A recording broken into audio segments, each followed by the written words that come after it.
তাসাউফ এটা মহা গুরুত্বপূর্ণ একটা বিষয়।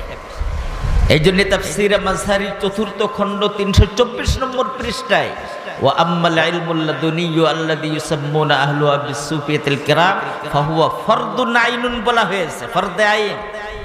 শুধু এটা না, তাফসীরের কিতাবের মধ্যে আসে আহাম্মু ইফতিরাজান, ফরজে আইন না মহা গুরুত্বপূর্ণ ফরজে আইন। এখানেও শেষ না, এটা দাইমি ফরজ। তাফসীরে রুহুল বায়ান 11তম খণ্ড 536 নম্বর পৃষ্ঠায় লেখা আছে ইদ ফরিদাতু ইলমিহা মুতাহাক্কিকাতুন ফি কুল্লি জামান ও ফি কুল্লি মাকান ও ফি কুল্লি শাখস। তাসাউফ মানে অসৎ স্বভাব বর্জন, সৎ স্বভাব অর্জন।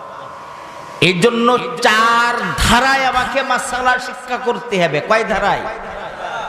এই জন্য স্বামী কিতাব 1ম খণ্ড 39 নম্বর পৃষ্ঠা আর নতুন ছাপা 43 নম্বর পৃষ্ঠায় লেখা আছে ইসালাতুহা ফরদুন আইন ওয়ালা ইমকিনু ইসালাতুহা ইল্লা বিমারিফাতি হুদুদিহা ওয়া আসবাবিহা ওয়া আলামাতিহা ওয়া ইলাজিহা।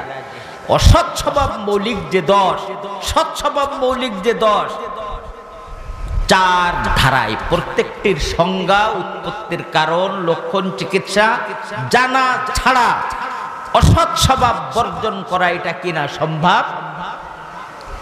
একই কথা ইমাম গাজ্জালী ইহয়া উলুমিদ্দিন কিতাবের 70 নম্বর পৃষ্ঠায় লিখেছেন, ফাল ইলমু বিহুদুদি হাদিহিল উমুর ওয়া হাকাইকিহা ওয়া আসবাবিহা ওয়া সামারাতিহা ওয়া ইলাজিহা হুয়া ইলমুল আখিরা ওয়া হুয়া ফরদুন আইনুন ফি ফতওয়াই উলামাইল আখিরা।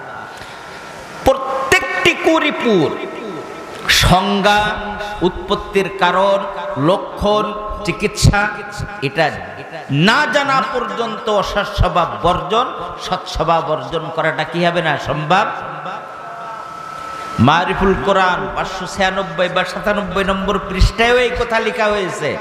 প্রত্যেকটির গতি, প্রকৃতি, উপার্জনের পদ্ধতি, বর্জনের পদ্ধতিও জানা প্রত্যেক মুসলমান নরনারীর উপরে কি ফরজে।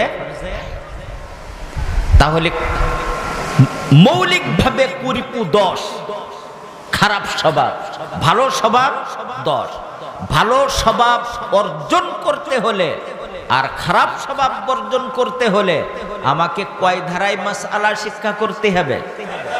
4 ধারায়, প্রত্যেকটির সংজ্ঞা, উৎপত্তির কারণ, লক্ষণ, চিকিৎসা। এছাড়া অসৎ স্বভাব বর্জন করা, সৎ স্বভাব অর্জন করা কিনা সম্ভব। অহংকার কাকে বলে? অহংকারের সবব কি? এর আলামত কি? এর এলাজ কি? এই মাসআলা না জানা পর্যন্ত অহংকার বর্জন করাটা কি হবে না সম্ভব।